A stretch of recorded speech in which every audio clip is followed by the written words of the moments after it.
तमने अ ठारू क्ष पर्यंत सब शिखिथिल केते मने अछि।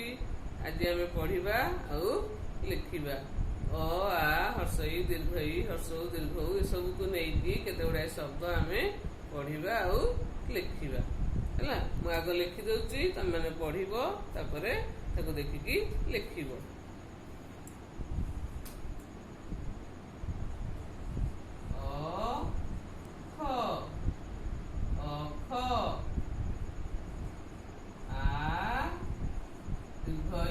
आई हर्षौ हर्षई उई दीर्घई तालबेश ईश दीर्घौ न ऊन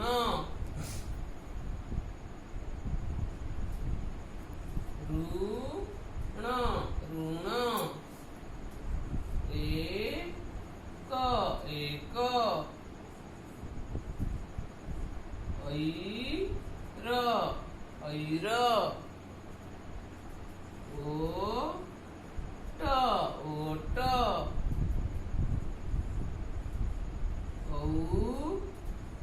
औषध औषध कलम कलम खबर गरम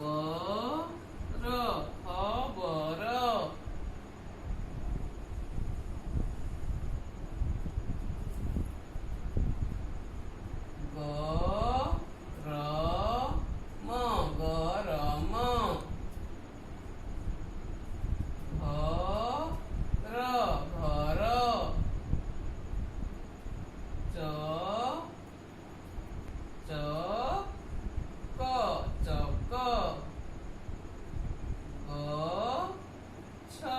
गछ जट जट झर झर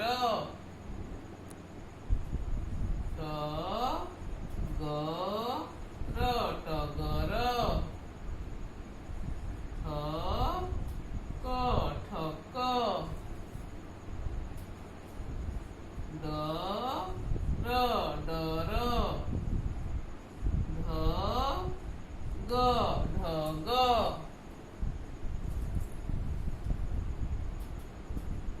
बण बण भय भय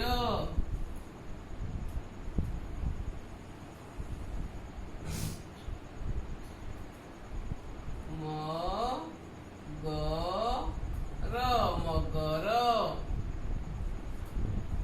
जम जम रथ रथ कळ कळ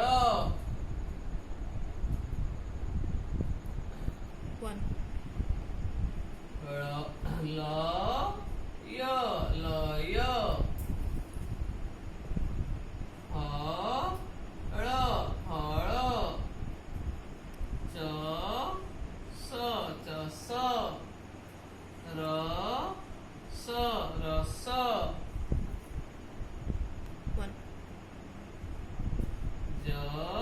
तालबेश जस।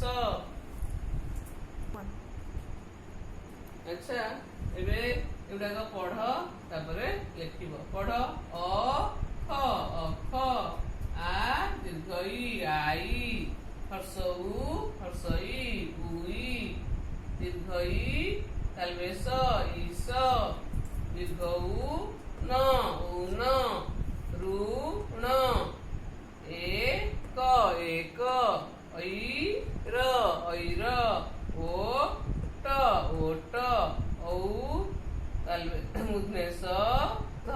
औषध कलम खबर गरम घर चक गछ जट झर टगर ठ क ट र ढ ग ब ण भ य म ग र जम रथ कଳ ଲୟ ହଳ ଚଷ ରସ ଯଶ। ଆହୁରି ଆମେ ପୁଣି ପଢ଼ିବା ଆଉ ଲେଖିବା। ଏତିକି ଆଗ ପଢ଼, ତାପରେ ଦେଖି ଦେଖି ଲେଖିବ।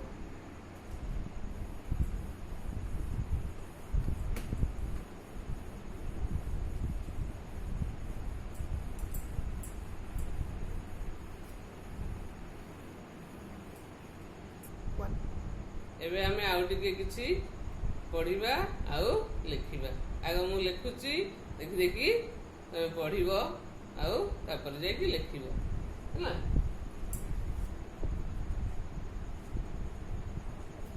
ପଣସ ରସ ପଣସ ପଣସ ରସ ପଣସ ରସ ବଡ଼ ସରସ ପଣସ ରସ ବଡ଼ ସରସ ପଥର ଘର ପଥର ଘର ପଥର ଘର ବଡ଼ ଜବର ପଥର ଘର ବଡ଼ ଜବର ଗଛ ଚଢ଼ ଗଛ ଚଢ଼ ରଥ ଗଢ଼ ଗଛ ଚଢ଼ ରଥ ଗଢ଼। ଗଛ ଚଢ଼ିବ ଆଉ ରଥ ଗଢ଼ ମାନେ ରଥ ବି ତିଆରି କରି ଶିଖିବ। ଏବେ ଟିକେ ପଢ଼ିବ ଆଉ ଲେଖିବ। ଆଉ ଥରେ ପଢ଼ିଦବା। ପଣସ ରସ ପଣସ ରସ ବଡ଼ ସରସ ପଣସ ରସ ବଡ଼ ସରସ ପଥର ଘର ପଥର ଘର ବଡ଼ ଜବର। ପଥରରେ ତିଆରି ହେଇଥିବା ଘର ବହୁତ ମଜବୁତ। ପଥର ଘର ବଡ଼ ଜବର ତାକୁ କହନ୍ତି। ଗଛ ଚଢ଼ ଗଛ ଚଢ଼ ରଥ ଗଢ଼। ଗଛ ଚଢ଼ିବ ଭଲ, ଗଛ ଚଢ଼ି ଶିଖିବା ଭଲ, ଆଉ ରଥ ଗଢ଼ ମାନେ ରଥ ବି ତିଆରି କରିବା କଥା, ରଥ ବି ତିଆରି କରି ଜାଣିବା କଥା। ଆମେ ପଢ଼ିଲେ ଆଉ ଲେଖିଲେ, ତାପରେ ଏସବୁଥିରେ ଆମେ କିଛି ମାତ୍ରା ଲଗେଇ ନାହାନ୍ତି। ତାପରେ ଆମେ ପଢ଼ିବା ଆକାର। ଏଥିରେ କିଛି ଲାଗିନି, କୌଣସି ଅକ୍ଷରରେ କିଛି ମାତ୍ରା ଲାଗିନି। ଅ ଆ ହର୍ଷଇ ଦୀର୍ଘଇ ହର୍ଷଉ ଦୀର୍ଘଉ ରୁ ଏ ଐ ଏସବୁ ମାତ୍ରା ଆମେ ଲଗେଇକି କେମିତି ପଢ଼ିବା ତାପରେ ଆସ୍ତେ ଆସ୍ତେ ଜାଣିବା। ଏବେ ଆମେ ଆକାରରେ ପଢ଼ିବା। ଏତିକି ଆଗ ପଢ଼ି ସାର, ତାପରେ ଆମେ ଆକାରରେ ପଢ଼ିବା।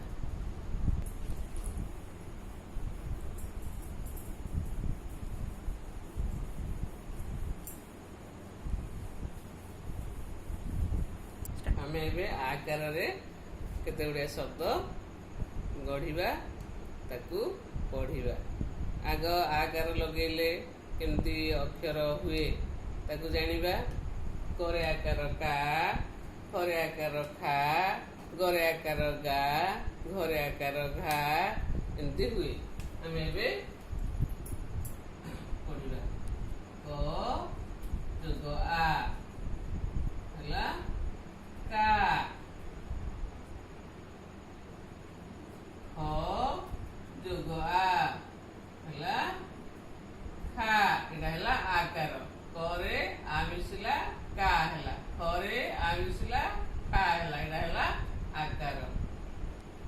ଗ ଯୋଗ ଆ ହେଲା ଗା, ଘ ଯୋଗ ଆ ହେଲା ଘା। ସେମିତି ଚ ଯୋଗ ଆ ହୁଏ ଚା। ଛ ଯୋଗ ଆ ହବ ଛା। ଜ ଯୋଗ ଆ ଯା। ଝ ଯୋଗ ଆ ହେଲା ଝା। ଟ ଯୋଗ ଆ ହେଲା ଟା। ଠ ଯୋଗ ଆ ହେଲା ଠା।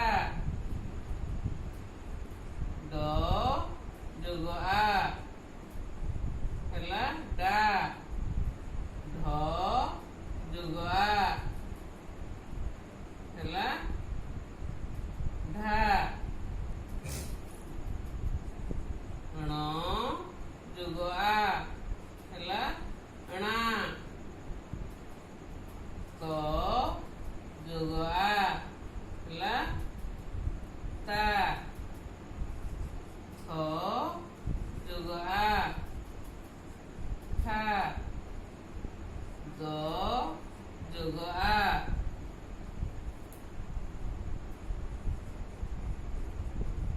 ହେଲା ଦା। ଧ ଯୋଗ ଆ ଦା।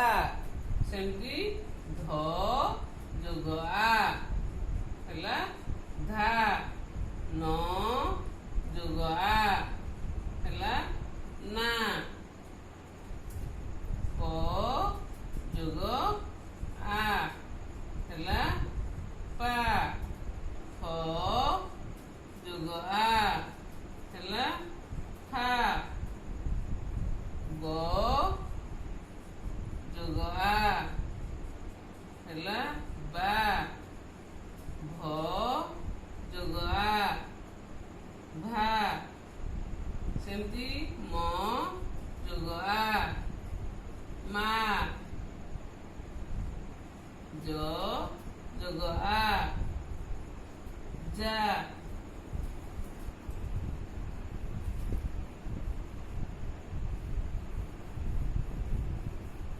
ସବୁଠୁ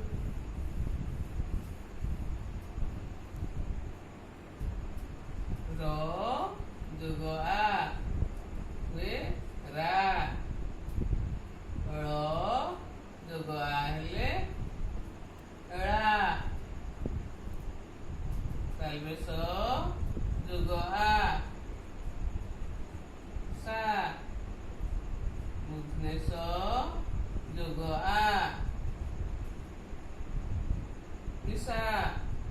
ଦନ୍ତେଶ ଯୋଗ ଆ ସା। ହ ଯୋଗ ଆ ହା। ୟାକୁ ଲଗେଇକି କେତେ ଗୁଡ଼ାଏ ଶବ୍ଦ ବି ହୁଏ ତାକୁ ବି ଜାଣିବା।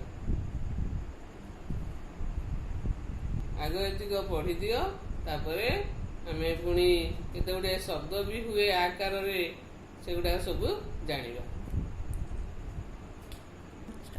ଏବେ ଆମେ ଆକାର ଲଗେଇକି କେତେ ଗୁଡ଼ାଏ ଶବ୍ଦ ପଢ଼ିବା ଆଉ ଲେଖିବା। ଆମେ ସବୁ ଆଗରୁ ପଢ଼ିଛ ପ୍ରଥମ ଶ୍ରେଣୀରୁ, ତଥାପି କେତେ ଜଣଙ୍କର ମନେ ନାହିଁ। ତାକୁ ଆମେ ସମସ୍ତେ ସାଙ୍ଗ ହେଇକି ପଢ଼ିବା ଆଉ ଲେଖିବା। ପଢ଼ିବ।